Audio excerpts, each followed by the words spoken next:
Welcome back to Foundry Talks. This is Derek Hales, guest hosting today's episode. Today we have another Idaho native on the show today. Her name is Kristie Wolfe. She's a builder, a designer, and a founder who has created some of the most sought after stays in America. From off-the-grid cabins to tree houses, hobbit homes, and the iconic Potato Hotel, her work turns imagination into destinations people travel for.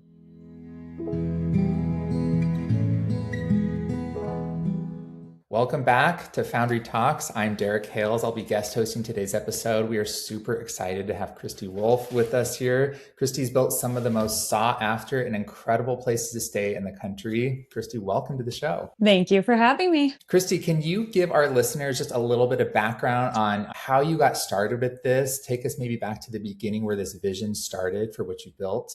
A very long time ago. I've been doing this for about 12 years, full time, my main gig, my only gig. I worked in factories. I was working at a plastics recycling company, and I had built a tiny house, but not in the way of tiny houses now, like with jacuzzis and stuff. Mine was a shed on wheels that was like $3,000.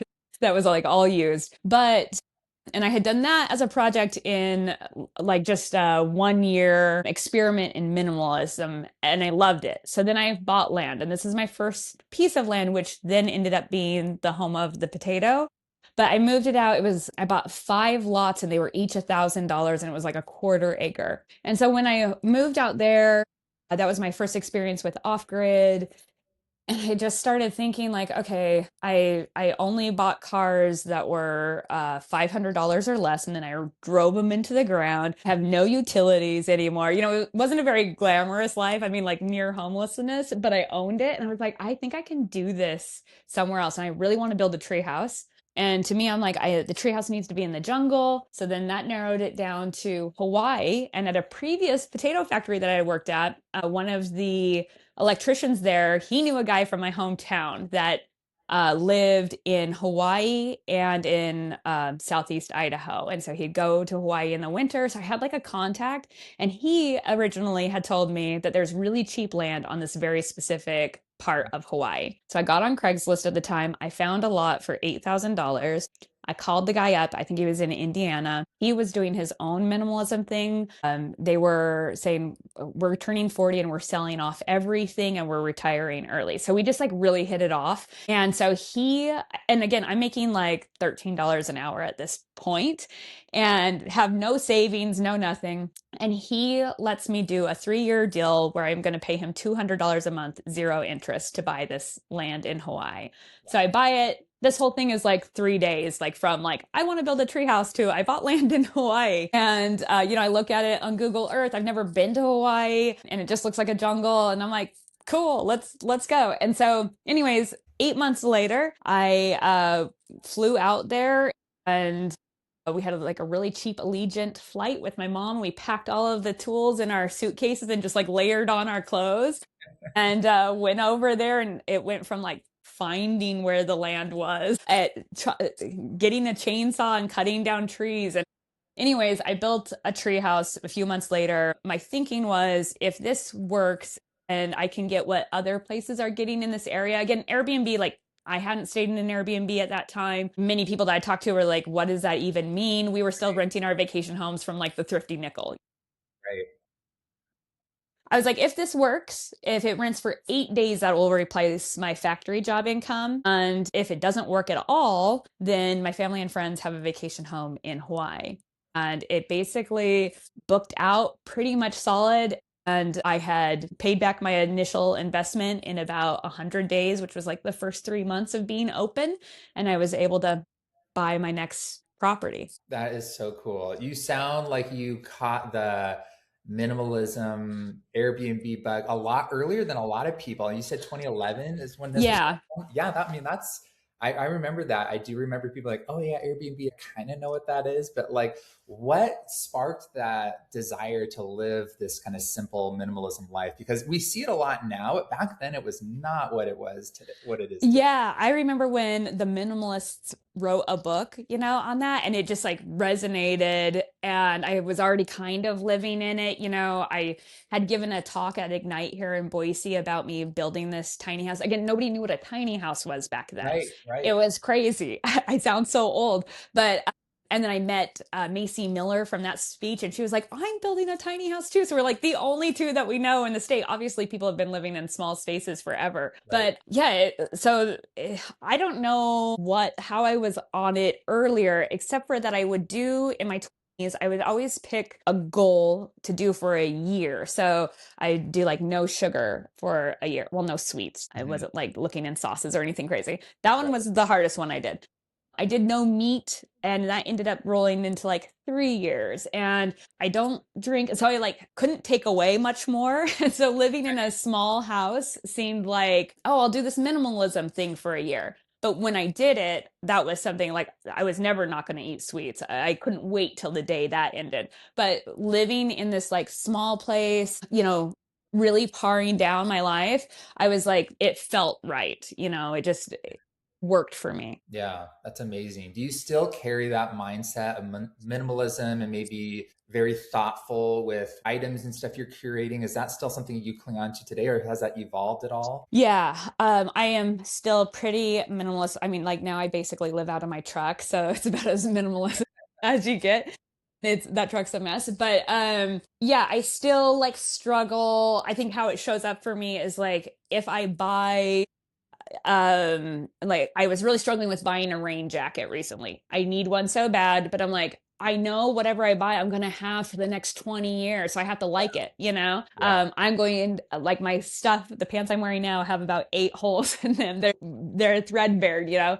And so my friend just finally just like bought me one and shipped it. I'm like, okay, well this is my raincoat now for the next forever.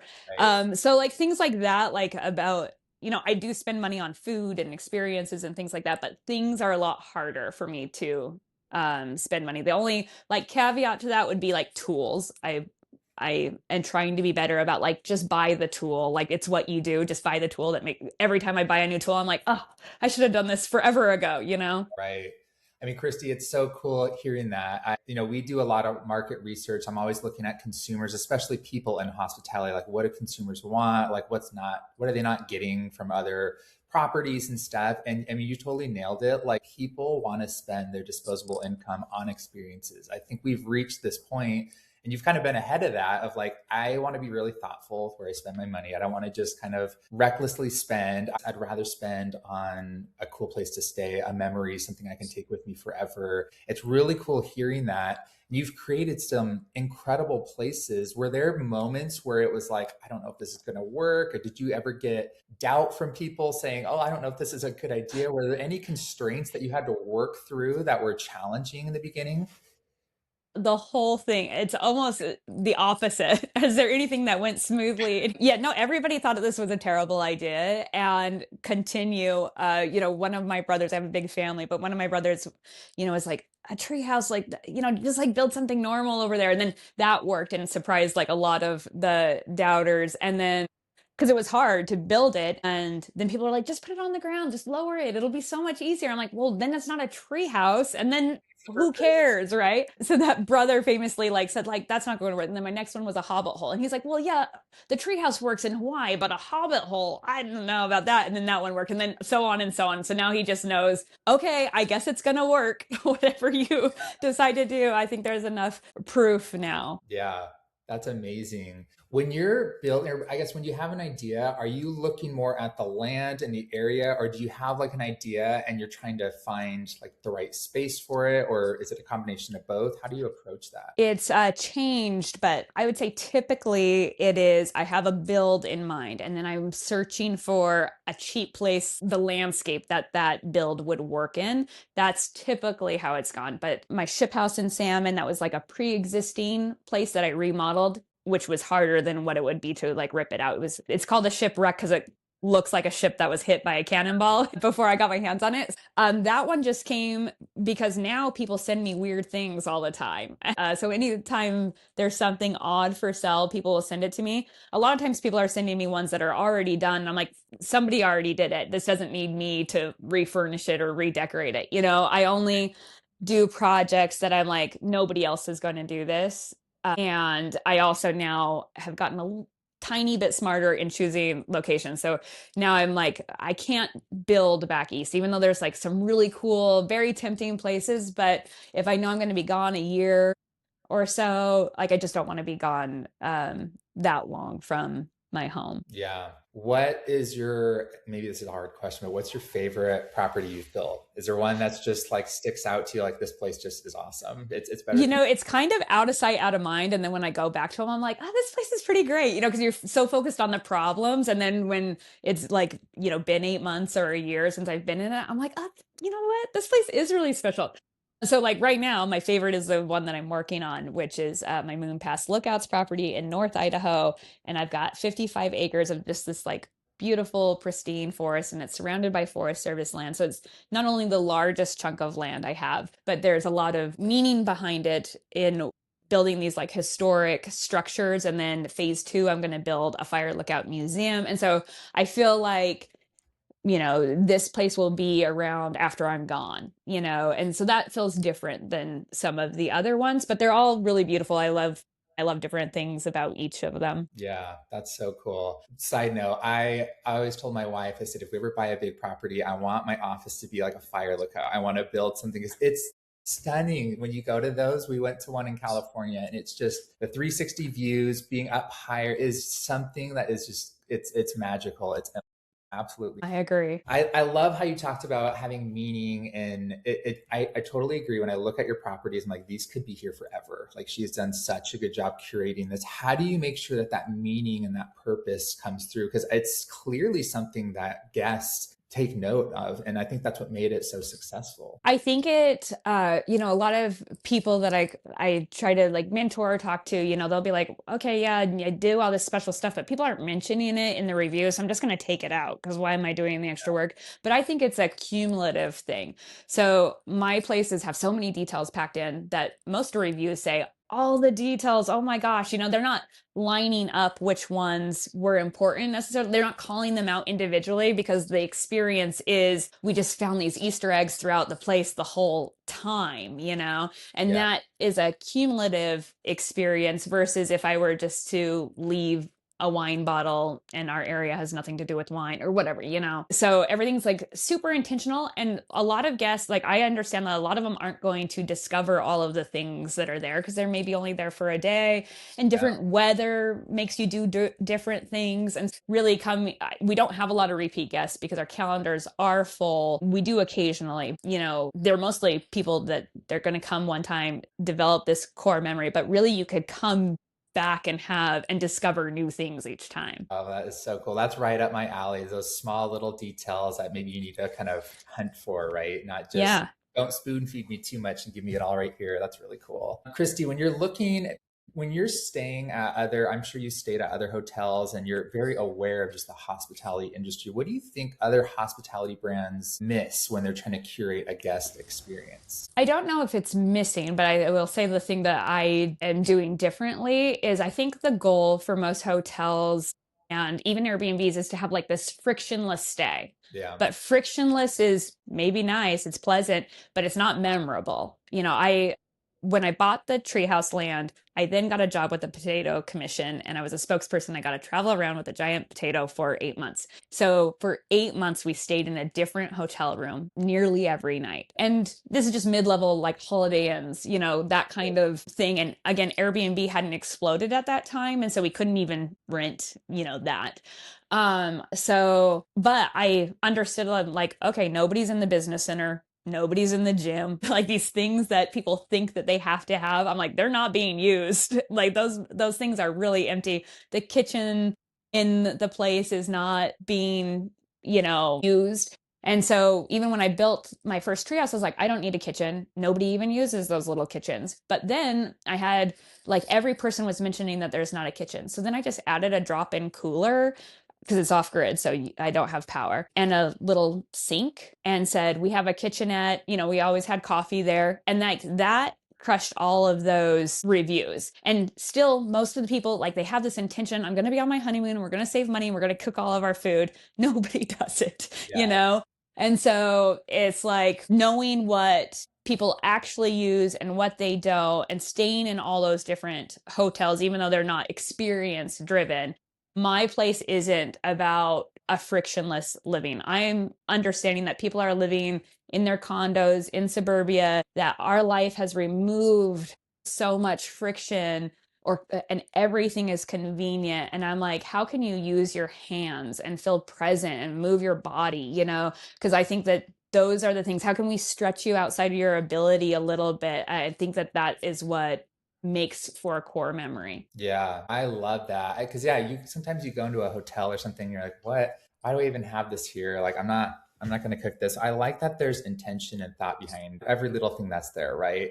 That was kind of like my next question is when you're designing something and maybe you've got this ambitious idea, how do you know when to keep pushing or to pull back? How do you find that balance when you're looking to create a space? This is super interesting and kind of top of mind right now because I almost did like, I have one employee now. And she's my niece and she's 20 Mhm. something and she's great. But I was struggling so hard to get this, like, it's a vintage looking snowcat to take guests up to my Moon Pass Lookout towers. And they're just making me jump through all these hoops that were like nearly impossible. And Yeah. I'm getting it done. I mean, I'm spending probably 30 hours a week to check these boxes that they need. And I was supposed to get it months earlier and it's just not happening. And I'm like, I don't believe in meant to be. So I'm like, so it would be really easy for somebody of any sort of faith, not faith in the religious sense, but just like a faith to be like, it's not working. Yeah. Like, give up, let's do something else, And I'm like, but if I had that, I would not have any of my properties. Everyone has felt like a fight to the end, I feel like. And Yeah. I finally did get it. And so it's just like, not that you don't have to pivot. And I'm not like, so like, oh, this thing is impossible. But I do believe that, yeah, pushing, showing up, and just asking questions after questions to get, like, is this truly impossible or can I get it done? And I think more often than not, it is just a constant forward push. Yeah, yeah, yeah, very well said. You seem very hands-on and intentional with all this stuff, and obviously you had to be in the beginning, right? Like you were doing all this on your own. As you've got to where you are today, are there parts of the business where you're able to step aside? How involved are you with everything? Are you able to focus on maybe certain areas you like more? How does all that work? It doesn't work well. I'm kind of at this position where I'm like, I either need to go really big Hmm. or downsize because I am very involved and I do enjoy almost everything. I mean, it's one of the reasons that if you're a multi-passionate person, I think Airbnb is great because, and a builder, because I design it, I build it, I market it. I love the hospitality side. I love the customer service side. So, about a year and a half ago, I hired my niece who handles like the communication that slips through the cracks of like guesty Yep. not doing that. And so these one-offs, whatever. And then I have caretakers in each location. So I usually hire a couple in each location, and they're the ones that are in there every day doing the turnovers. But then I say it's caretakers instead of housekeeping because it fits the job more. Like, my property here, the Potato Hotel, like they literally have to feed the cow every day. So Yeah. like that's not a normal housekeeping uh deal, and like where they're located and everything is a lot different. And so she handles like ordering for them and those sort of things. And that is, but mostly I try to put in the systems in place. But as far as building, I'm the one out there building. That's the thing that I love doing the most. And I wouldn't want to not be doing it. Like, would I like help sometimes? Definitely. But I wouldn't be willing to be like, here's the blueprints, somebody build it. Yeah. No, that's good. And I think it's really cool because that's what you're passionate about. You want to keep doing that. And I think that's going to keep you being successful in the future. Super cool. I want to talk about Idaho. I know you're in the Boise area. We've talked about Idaho on this podcast before, just how it's grown over time. I mean, Kristie, tell me about that. How have you seen this area boom over the last few years? And what are your thoughts on that? Yeah, it's really interesting. I had the opportunity to speak at Visit Idaho, and like kind of enjoying that group and see all the data points that they have, because I literally am in the woods so unplugged that I don't know what's going on. And so like that's really interesting to see, like the amount that we spend on tourism, because there is a certain amount of the accommodation tax that goes into marketing, and like how many grants and stuff they have available for people like us to even like throw an event that could potentially be funded. Had no idea. So, one of my places in Boise, my other places, one is in Wallace, Idaho, in the Panhandle, and then I have a place in Salmon, and I have a place in Fernwood, Idaho, which is 400 people. To say it's a town is crazy. Right. But so I'm kind of spread across the whole state. And in those rural areas, it's definitely increased. But this is not just Idaho, this is every state. I'm in 4 states. Every state has seen like a big boom in these rural areas. And I don't know that I have any thoughts on it. I'm definitely not somebody that's like, don't come, we're full. I actually hate that sentiment. I think new ideas, with that growth comes businesses and entertainment and those sort of things that I personally really enjoy being from a small town. I enjoy when I come back to Boise and having restaurants and comedy shows and things like that. I don't know what it means for hospitality, because my places are so far off the beaten path that I haven't really relied on, oh, there's this big ball game, and that's why, I can't really use price labs. Like there's not, my places are just too weird to fit in most of the standard, you know, tools that would be helpful for most people. Yeah, no, I agree. I actually share your sentiment on that too. I feel like Idaho is such an amazing place. I mean, you can drive an hour and be in the middle of nowhere, right? And then you can have like some of the best food I've ever had is right downtown here in Boise, right? So you've kind of got. I always tell people like I feel like it's got everything you really need. It's got outdoor adventure, it's got kind of that city life you want on a small scale, of course, but it's very cool. I would imagine, you know, with Google and especially AI with search and everything, I would imagine you're getting a lot more traffic and a lot more guests wanting to stay at your places over the last few years than you did early on, right? Just as things grow. No, I've pretty much been booked out Wow. nearly 100% from the beginning, you know. And so I mean, I think like with the more Google traffic and things like that, I think also there's just more places to stay. So I think it kind of levels out. But when you build something really neat, like there is never going to be another potato, which I didn't think that would be successful as it has proven to be. I think when you do something really unique, it doesn't really matter what's happening Hmm.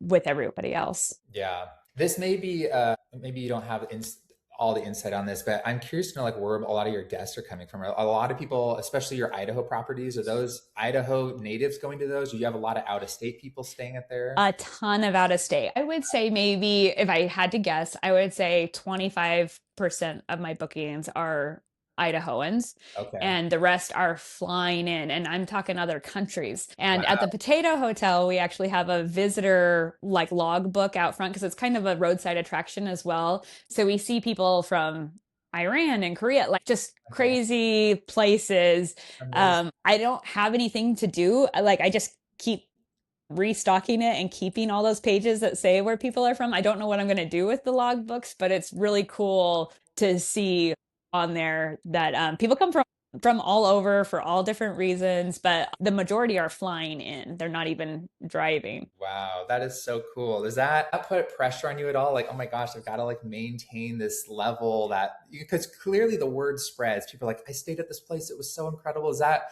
get you nervous at all? Or you just have you got this figured out in a way where you're not too worried about it? It doesn't make me nervous. I think the pressure is like things go wrong, and things go wrong all the time, especially with how many properties I have. It seems like something is going wrong at any given day. And I think what makes it more difficult, I can't just say, sorry, the toilet isn't working at this place. Let me Yeah. find you another place and put you here, because there is no other place. In some of them, like my property in Fernwood, there's not another Airbnb in Fernwood, I don't think. So I like literally could not put them somewhere else because they booked their flights. They saved up. They've been planning to come to this place. So that's where the pressure is.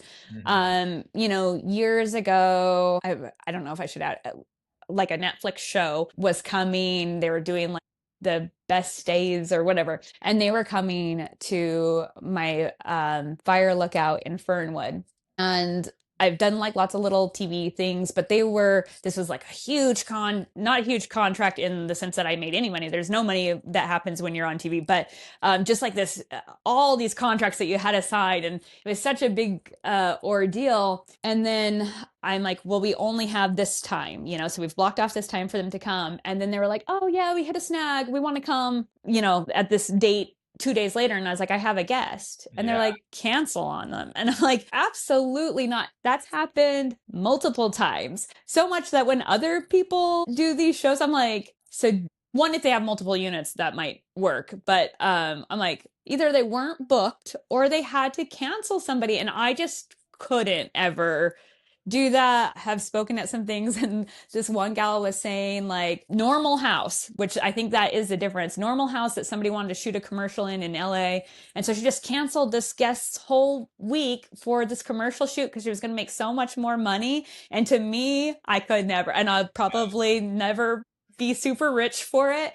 But, they're like, what do you mean you're not going to move them for Netflix? And I'm like, I'm not going to move them. Like, they've been planning this for a year. Like, people wait for a year sometimes to come stay. And it's Yeah. probably an anniversary or a birthday. It has happened in, 12 years that I have had to cancel on people, but I will move mountains before I do that. Yeah, I love that. That resonates so much with me. You're right. Like especially places like that you've created, it's like a once in a lifetime thing, right? Like I'm gonna go here maybe once. Like if I'll come back if I can, but when you have that high of a demand, you want to make sure your guests are having a good experience. We always talk about how vacation and staying at these places, like that's what people look forward to the most, right? Like that's what we take time off work to do. Like people are looking forward to this. So I love that you're not willing to compromise that. It says a lot. So that's super cool. Yeah. I want to talk about people who are maybe wanting to build something like this. I mean, these off-grid builds sound really romantic and fun and exciting, but like, what's the side of it that maybe not everyone sees, or something they need to keep in mind as they're wanting to pursue something like this? Everything is like off-grid stuff. If you're watching these things but you haven't really built anything, you're just like, oh, you just add a rain catchment and do this. It really oversimplifies things. And so yeah, solar is great until it's not, and you can't just call Roto-Rooter to come for your off-grid system, or like an electrician to come work on a solar if there's a problem. So that is pretty hard. I have such good luck hiring caretakers in these really remote areas that stay with me for years, and they're just like the best humans ever. And people are always like, how does that happen? But maintenance is a lot harder. And I've also learned a lot with that. And so essentially I will find somebody and show them how all of these things work, and I can do that because I built them, and so I can just hire one maintenance guy to know my system, my septic system, my solar power, my rainwater catchment, or if we're getting it filled with by a truck or whatever, to be able to troubleshoot those items. Instead of, I can't just hire a professional. One, they're really rural areas, but then they wouldn't even know what to do when they got there. So that's the kind of the downside of it. Yeah. And Yeah. take lots of pictures when you're building to like remember where the wires are, to remember how you linked up this sink or whatever. Yeah. That's really helpful too. Yeah, I'd imagine there's a ton of challenges with that. Just you're like kind of the mastermind, and you've got to share certain knowledge with people, right? But you're still kind of like the ultimate decision maker, and you're the one who's got all that information. I'd imagine that's challenging. The challenging part, well, I'm getting older, but it was definitely challenging, 10 years ago when I'm just like this little girl and trying to tell a guy twice my age, no, this is how it works. And they're like, silly girl, like, no, it's this, and I'm like, please just trust me. I have a guest coming in 2 hours. Just do this. I swear Right. it'll work. Like that's the tougher part. Yeah, for sure. When you're like looking to build, or you've got a place you want to go, I mean, how does it work with like permits and trying to get approval and stuff? Is like, do you run into issues? Are there places you wanted to go that's just not going to happen? Or how do you navigate that?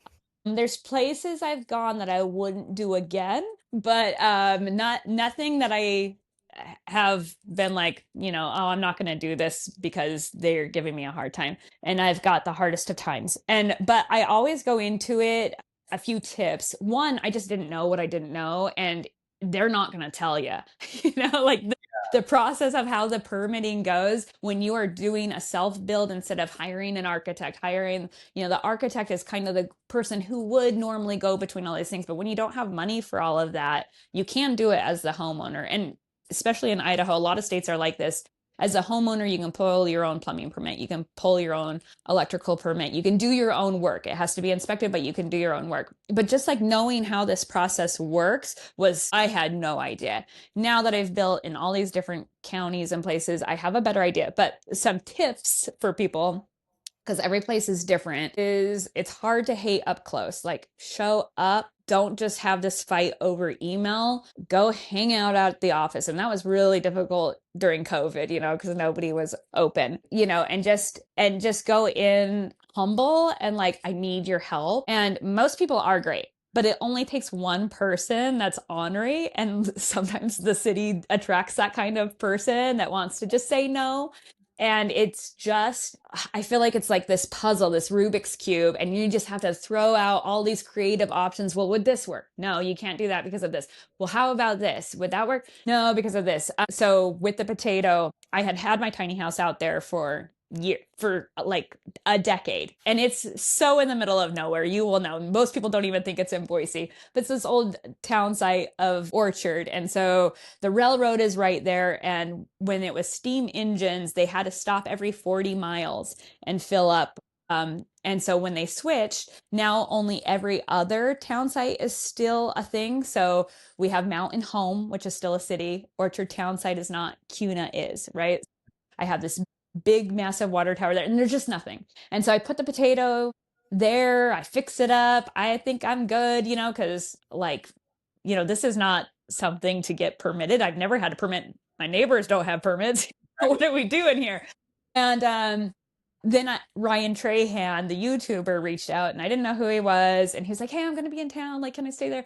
And I was like, "Well, I'm not quite open, but yes." And then it just goes bananas and millions of views. And then the building inspectors were at my door the next day because they had like a nephew or grandson watching it. And they're like, "What are you doing here?" So like that sort of attention, I can't do things under the radar anymore because they're going to get attention. So I have to like make sure I follow rules and get permissions and things, which I didn't have to do at the beginning, Yeah. And so working through that, like the problem is like my bathroom is in a separate place of the potato. So the bathroom's in the silo because the potato's not big enough to fit it. And, at this point I'm done. Like it's pretty much finished. And they were like, if you would have just come into us at the beginning, I'm like, there's just no way. You guys would have said no. But Right. now that I'm invested, you're like, oh gosh.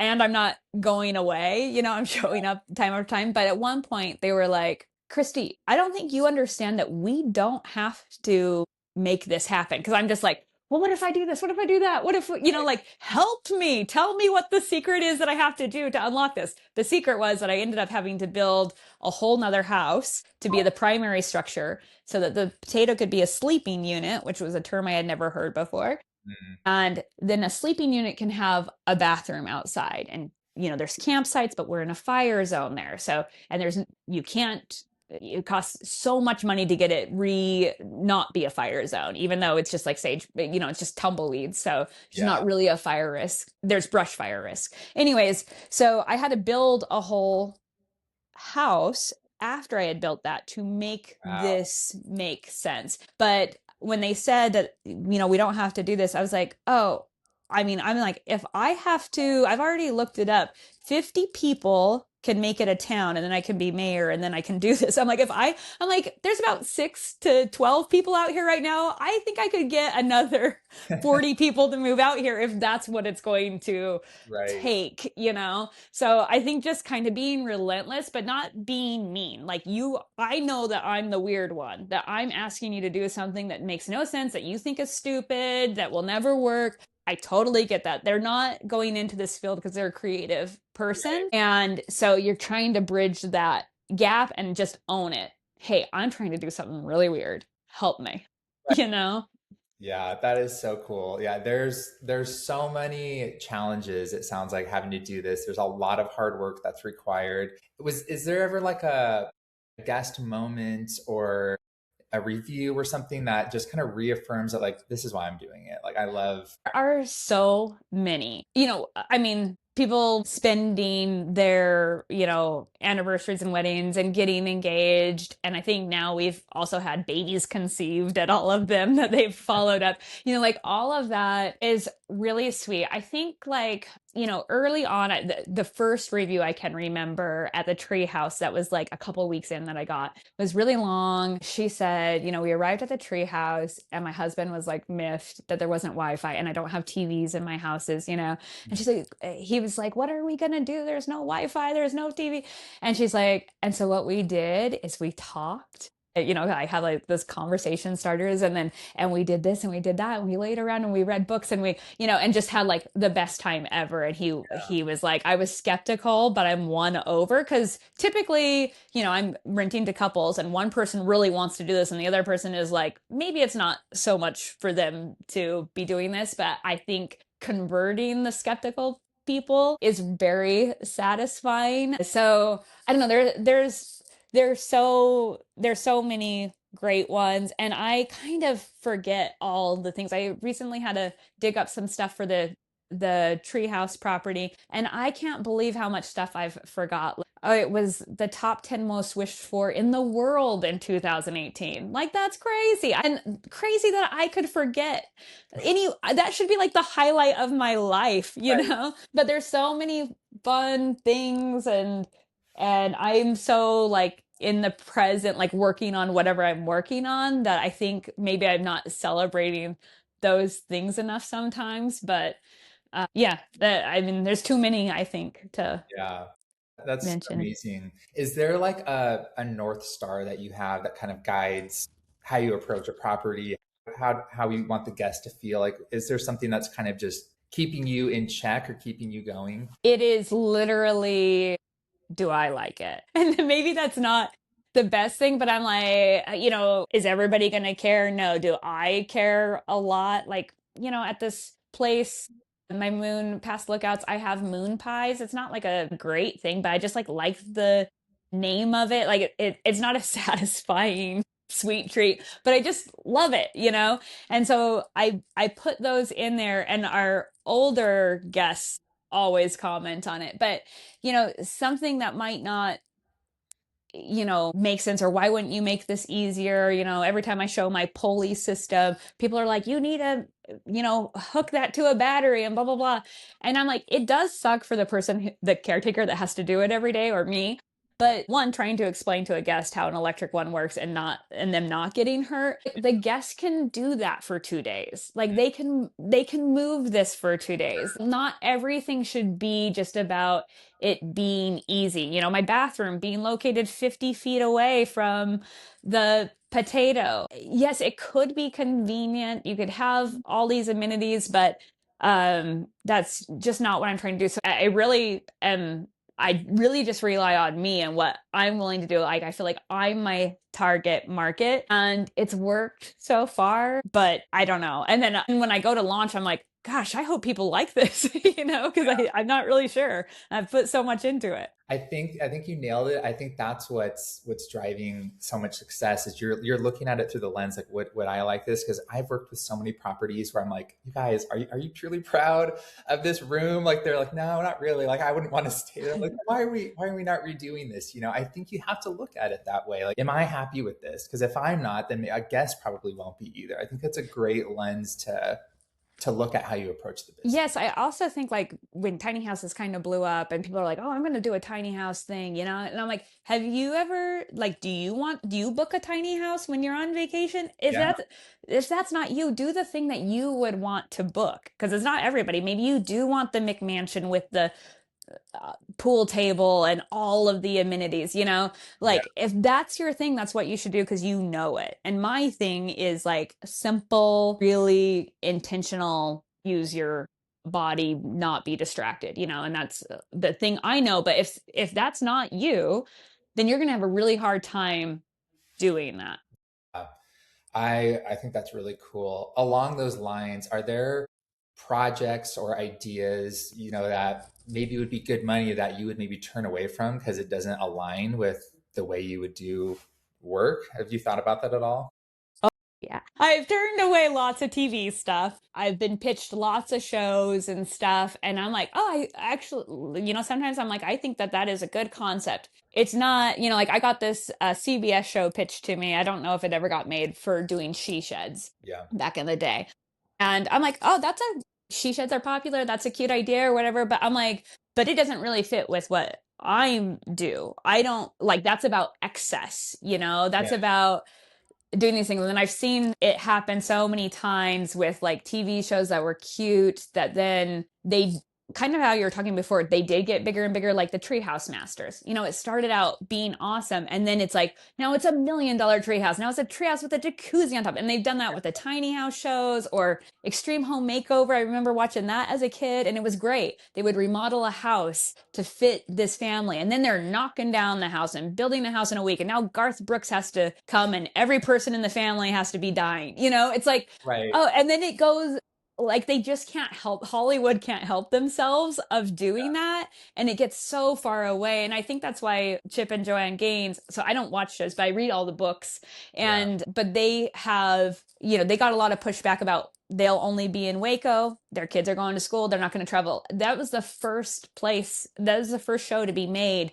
that they didn't have to travel all over the country and do this thing. And I shot a pilot and I was like, oh, this is not for me. And, they're really wanting you to put the sledgehammer in the wall and then have a crew come in. And Yeah. for me, like we were talking, like I love that process so much. And it wouldn't even be the places that they are if I wasn't there every day working with my hands, because it would be like, oh, I have this scrap wood, or I saw this thing, or I went to this little business and he hand paints signs. Oh, that would be cool to have, so much comes together in the journey of doing it that I would miss out on if I did that. So TV is kind of like just not happening unless it's like under a 3-day shoot. Then we do those all the time. And then, yeah, there's been lots of partnerships proposed, but it's like, oh, we could make so much money. Let's do this. We could make so much money. And I'm like, that we do not align. Like I like money. I'm not like an anti-business. I love the business side of it, but Right. that is just so not what I'm doing it for. That's like way down the line. And if all my little decisions have to make sense on a P&L, then it's going to take the joy out of it for me. And then it's that, Mexican fisherman parable. I don't know if you're familiar, like, okay, and then what? And then what? If I get all the ships and then he already has the life he wants. I Yeah. already have the life I want. Yeah. I love that, Kristie. It's so refreshing. You sound like you're being true to yourself, true to your values. And I think that's what makes businesses successful. I mean, you look at like, I know In and Out can be kind of polarizing, but they've stayed true. They haven't rolled in new items. And I think that's been part of what makes businesses so successful is just staying true to who they are, letting that passion really drive what you're doing. And it sounds like that's really important to you. It's really refreshing to hear. Kristie, I want to let you go, but I want to just ask just two more questions for you. Is there anything you're working on in the future you can give us a little tease about? Well, other than property, so I have the property up north that I've been working on for 2 years because there's going to be 5 units there. All my other properties just have one place. This is a much bigger project, a much more expensive project. And then phase 2 is going to be the museum. So I think this is going to be the only construction thing that I'm doing for a couple years, optimistically, maybe longer. Yeah. And so I have to just like put blinders on to any other projects. I am almost finished with I've been kind of working on this children's book, Dolly and the Great Spud Adventure, about Dolly the cow that lives at the potato. And so I don't know when it will come out, but hopefully soon. I'm trying to think of anything else in the pipeline outside of that. Yeah, I'm not sure. Well, it's so exciting. We love following what you've been doing. It's absolutely incredible. Where can our listeners go to learn more about you and about what you all the properties you have? Everything is under Kristie May Wolfe. All my handles and my website is kristiewolfe.com. I think all my properties are on it. And if I'm in town, I respond. If I'm not on a build, then I'm really good. But if I would say I get lots of people and I love it that are maybe builders or Airbnb hosts. And Generally, people are like looking for permission to do the thing. Hey, I have this crazy idea. I just don't know if it'll work. And I'm like, you don't need, I'm not the giver of permission. You just have to make that decision. But if you have a very specific thing, like, oh, I'm having a problem with the city on my septic because of XYZ, reach out, because there's a good chance I've ran into it and I might have some sort of little thing that you might be able to try. Yes. And I would say that goes for anybody that you're trying to get a hold to that might be busy. Be like very specific in your questions. And I find like people will get back to me pretty easily. That's amazing. Well, Kristie, thank you so much for being here. We are super grateful that you're able to share this with us. Hopefully we can have you again on the show in the future. Yes, we'll have to do it in person. I'm so happy that you're in Boise. Absolutely. Okay, we'll talk soon. All right. Okay, bye-bye.